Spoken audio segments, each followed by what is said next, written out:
Hey everyone, in this video, I'll show you how to check your T-Mobile call history online, quickly, and easily.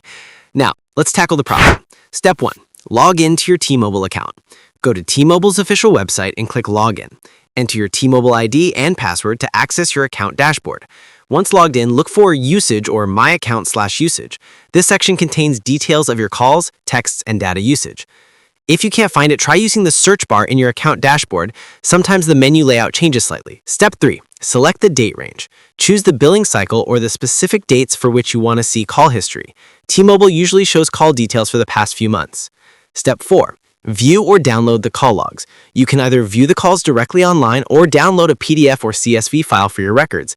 This is useful if you need to keep track of detailed call information. Step 5, check the mobile app if optional. Open the T-Mobile app on your phone and sign in. Go to Usage/Calls and you can see your recent call history directly from your mobile device. And that's it. You now can easily check your T-Mobile call history online or via the app. Thanks for watching. Don't forget to like and subscribe for more quick tech tutorials.